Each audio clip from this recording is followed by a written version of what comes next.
Welcome to episode 8 of our podcast series on Chaupi Sahib. I'm so glad you're here with us today as we continue exploring the timeless wisdom of Guru Gobind Singh Ji.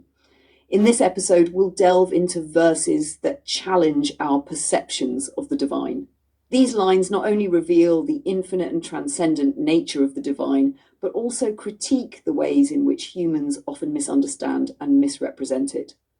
This episode is a journey, one where we'll unpack the meaning behind these verses, line by line, and reflect on their relevance in our lives today. So let's dive in and explore the profound truths Guru Gobind Singh Ji offers us. Line 1, the Lord is formless, sinless, and shelterless. This opening line is a profound declaration of the nature of the divine.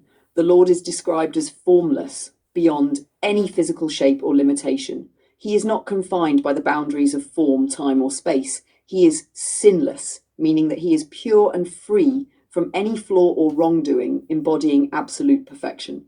Finally, he is shelterless, not because he is lacking in anything, but because he is completely independent and self-sufficient, needing no external support or refuge. These attributes invite us to step outside our human tendency to define and limit the divine. The Lord is beyond our finite comprehension, existing in a realm that transcends human constructs. This line calls us to reflect on the infinite nature of the Creator and reminds us not to impose our limited understanding onto the divine. Line 2. He is the primal power, blemishless, beginningless, and unborn. Here, the divine is described as the primal power, the original source from which all of creation emanates. He is blemishless, meaning that he is untouched by imperfection or impurity. Furthermore, the Lord is beginningless and unborn. He has no origin, no starting point in time. He simply is. This description of the divine as eternal and unchanging reinforces the idea of his timeless nature.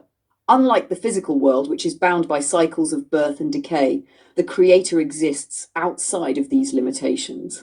This line challenges us to consider the divine as the ultimate source of everything, a constant presence that is unaffected by the passage of time or the imperfections of the material world. Line 3. The fool claims boastfully about the knowledge of his secrets. Despite the profound and infinite nature of the divine, this line critiques those who arrogantly claim to understand his mysteries.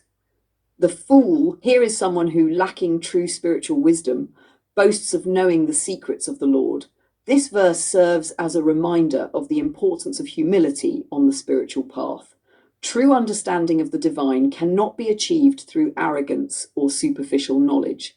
Instead, it requires a deep sense of reverence, introspection, and surrender. The fool in his ignorance believes he has grasped the infinite, but in reality his understanding is shallow and misguided. Line 4, which even the Vedas do not know. This line is a humbling assertion that even the Vedas, the ancient revered scriptures regarded as the pinnacle of spiritual knowledge, do not fully comprehend the essence of the divine. The message here is clear. The divine's nature is beyond the scope of even the most profound texts and teachings.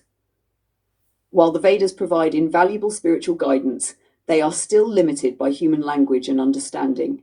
This line reminds us that the true nature of the divine is ineffable, something that cannot be fully captured in words or concepts. Line 5, the fool considers him a stone. This line is a striking critique of those who reduce the divine to mere physical objects or idols. It highlights the gross misunderstanding of the Lord's nature by those who perceive him as something as ordinary and lifeless as a stone. While physical representations of the divine can serve as tools for devotion, this verse warns against mistaking these representations for the formless, infinite reality of the divine. It challenges us to look beyond the material and recognize the boundless essence of the Creator, which cannot be confined to any object or form. Line 6, but the great fool does not know any secret. The verse further emphasizes the ignorance of the so-called great fool, someone who may appear knowledgeable or grand in their claims, but remains completely unaware of the true essence of the divine. This line serves as a caution against superficial understanding and empty pretension. True spiritual knowledge requires humility, sincerity, and an open heart. Those who approach the divine with arrogance and shallow understanding miss the deeper truths that lie beyond the surface. Line 7, he calls Shiva the Eternal Lord. Shiva? A revered deity in many traditions, is often referred to as the Eternal Lord. While this title honours Shiva's significance, the verse points out that attributing eternity to a deity does not equate to understanding the essence of the formless divine. This line challenges us to move beyond limited concepts of divinity.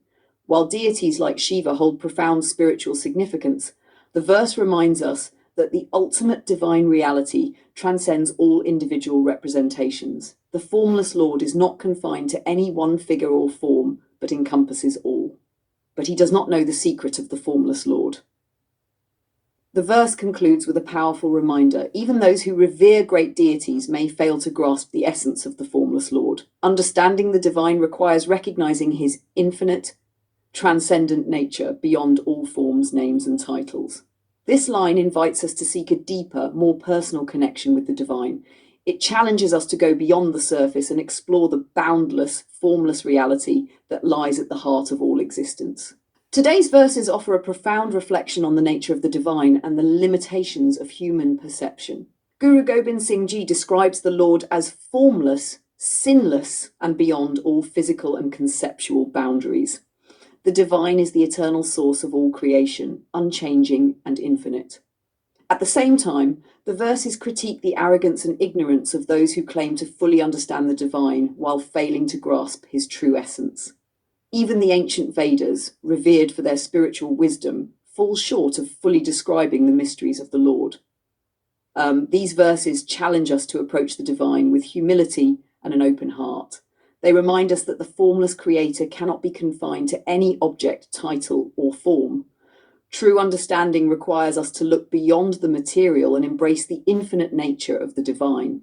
As we reflect on these teachings, let's strive to deepen our connection with the divine, recognizing his presence not in form or labels, but in the infinite reality that surrounds and sustains us. We hope today's discussion has inspired you to reflect on the profound teachings of Guru Gobind Singh Ji. In the next episode, we'll continue this journey, diving into more verses that reveal the timeless wisdom of the Guru. Until then, may you find peace and clarity in your spiritual path.